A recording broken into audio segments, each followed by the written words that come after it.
Hello, आई doctor Sanjula Chaturvedi, आपकी dentist, environmentalist, Sukanya स्वास्थ्य care programmer.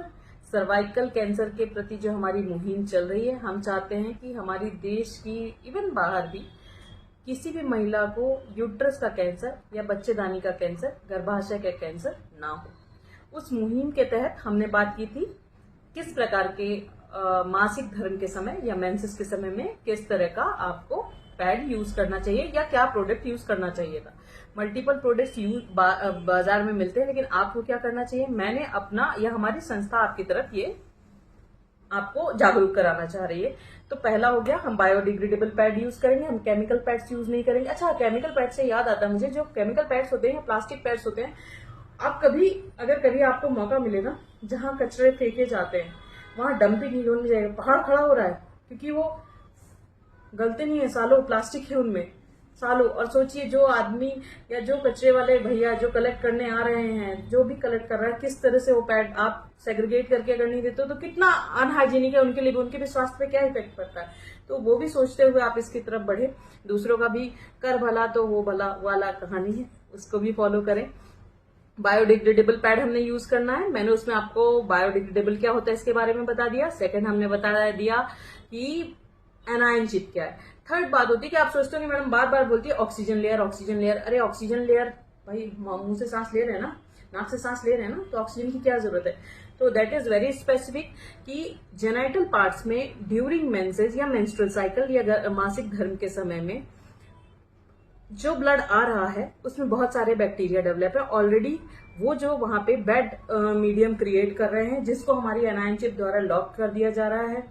लेकिन अगर हम कंटिन्यू वहां पे इसी तरह का बना के रखते हैं तो ये जो ऑक्सीजन लेयर है हमारी, जो अंदर पैड के अंदर जो ये लगाया गया है, ये ऑक्सीजन, जिसके अंदर मैंने आपको बताया था कि बनाना जेल स्टेम्ड है, जिलेटिन जिसे कहा जाता है।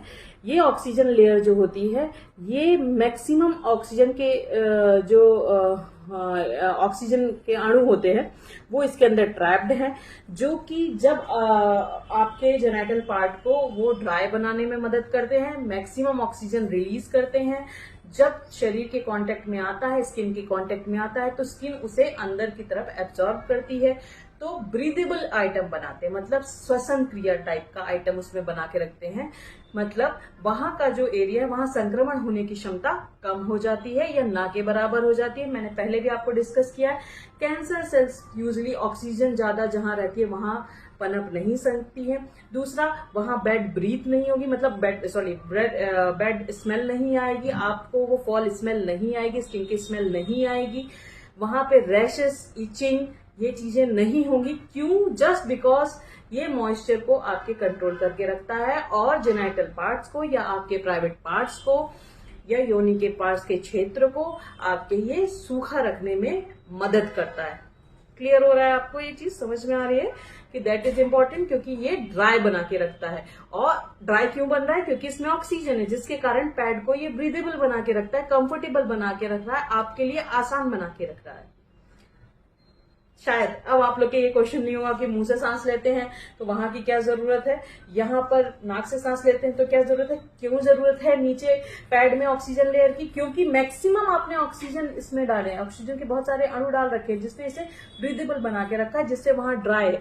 तो मेन इसका काम क्या हो गया? ऑर्डर कंट्रोल करना, मतलब स्मेल कंट्रोल करना।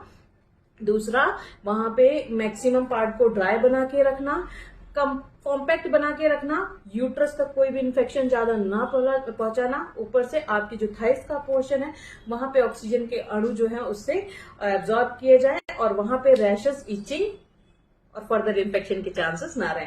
और अगर कोई और क्वेश्चन हो आपके मन में तो वो भी आप मुझे बता सकते हैं। ये हो गया। ये बाकी आपको फिर मैं ये भी बताऊंगी ना कि एक्चुअली इसके अंदर बनाना क्यों डाला गया है, व्हाई नॉट अदर थिंग्स। ठीक है, ध्यान रखिए, सुरक्षित रहिए, खुद भी जागरूक होइए, दूसरों को भी जागरूक करिए, आगे बढ़ते चलिए ऐसे। चलिए, थैंक यू।